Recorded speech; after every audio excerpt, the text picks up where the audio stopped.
Welcome to MBTV news.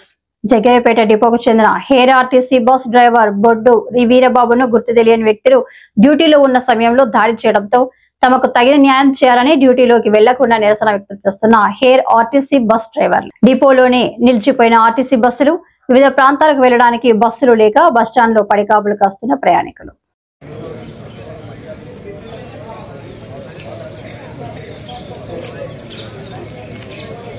సంఘ వ్యతిరేక శక్తుల దౌర్జన్యం, సంఘ వ్యతిరేక శక్తుల దౌర్జన్యం. జిందాబాద్ ఆర్టీసీ ఎంప్లాయీస్ యూనియన్, జిందాబాద్ కార్మిక ఐక్యత, వర్ధిల్లాలి కార్మిక ఐక్యత, వర్ధిల్లాలి కార్మిక ఐక్యత, వర్ధిల్లాలి కార్మిక ఐక్యత. నశించాలి దౌర్జన్యకర శక్తుల దౌర్జన్యం, నశించాలి రౌడీయిజం, ఆర్టీసీ కార్మికులపై రౌడీయిజం, ఆర్టీసీ కార్మికులపై రౌడీయిజం. నశించాలి అద్దె బస్సు డ్రైవర్లపై రౌడీయిజం, నశించాలి అద్దె బస్సుల డ్రైవర్లపై రౌడీయిజం.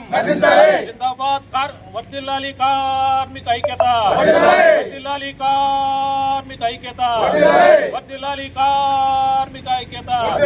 రక్షణ కల్పించాలి ఆర్టీసీ కార్మికులకు, రక్షణ కల్పించాలి ఆర్టీసీ కార్మికులు.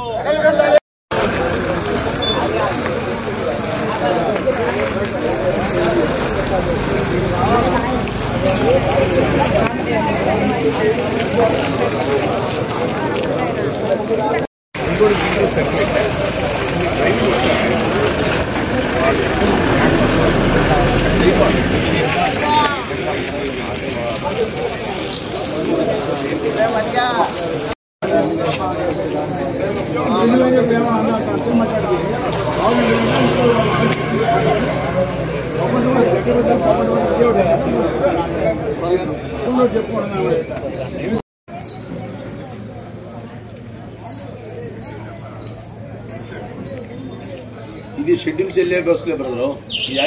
నిన్న మధ్యాహ్నం ఒక చిన్న ఇన్సిడెంట్. విజయవాడ బస్ స్టేషన్లో ఆడవాళ్ళ సీట్లో కూర్చున్నారని ఒక వ్యక్తిని మా హైర్ బస్ డ్రైవరు, ఇది ఆడవాళ్ళ సీటు కాబట్టి మీరు వెనక్కి వెళ్ళి కూర్చోండి అని అన్నాడు. ఆ ఇష్యూ దగ్గర వాళ్ళిద్దరికీ ఘర్షణ జరిగింది, ఒకరికొకరు బూతులు తిట్టుకోవడం కూడా జరిగిందంట. అదే వ్యక్తి ఆ బస్సు ఇక్కడికి జగ్గయ్యపేట వచ్చేటప్పటికి ఇంకొక ఇద్దరు ముగ్గురిని పిలిపించుకుని ఈ డ్రైవరు భోజనం చేస్తున్న టైంలో డ్రైవర్ మీద దాడి చేయడం జరిగింది. ఏదో పదునైన ఒక చిన్న ఇన్స్ట్రుమెంట్తో గీరితే ముక్కు దగ్గర గాయమయ్యి రక్తం కూడా వచ్చింది ఆయనకి. ఆ ఇష్యూ జరిగింది. ఆయన్ని అరెస్ట్ కూడా చేశారు పోలీసు వాళ్ళు. వెంటనే పోలీస్ స్టేషన్లో కేసు పెడితే పోలీసు వాళ్ళు గవర్నమెంట్ ఉద్యోగస్తుల మీద దాడి జరిగితే ఏ కేసు అయితే బుక్ చేస్తారో ఆ కేసు అది బుక్ చేశారు. ఆ ఇష్యూ జరిగిన అదే రోజు నిన్న రాత్రి ఇంకొక చిన్న ఇష్యూ, ఆటో వాడు సైడ్ ఇవ్వలేదని ఆటో డ్రైవర్తో మళ్ళీ ఒక ఘర్షణ జరిగింది. ఆ కేసులో కూడా పోలీసు వాళ్ళు ఆటో డ్రైవర్ని అరెస్ట్ చేయడం జరిగింది.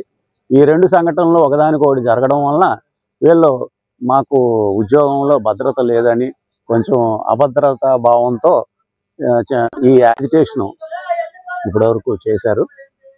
తొందరలోనే బస్సులు కూడా తీసేస్తారు. మేము పోలీసు వాళ్ళు ఇచ్చిన సపోర్ట్ని వాళ్ళకి తెలియపరుస్తాము. ఇక నుంచి ఇలాగా జరగకుండా ఉండాలని కోరుకుంటాం. రాత్రి మీకు ఎప్పుడు తెలియజేశారు ఈ విషయం? ఎలాంటి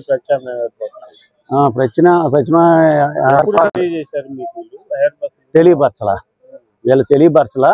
మాకు ఇన్ఫర్మేషన్ చిన్నగా లీక్ అయ్యి ఆపుతారేమో అనే ఉద్దేశం మాకు వచ్చేది.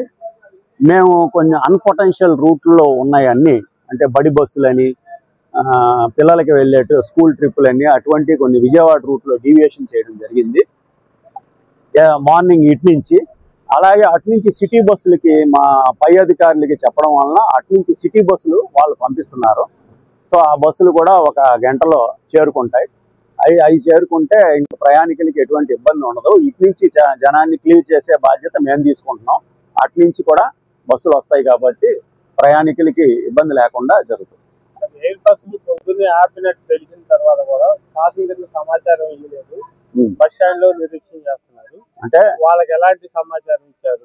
మా కంట్రోలర్కి చెప్తాం, పాసింజర్లు అందరికీ మనం కంట్రోల్ 6 o'clock వస్తాడు. 6 o'clock వస్తారు.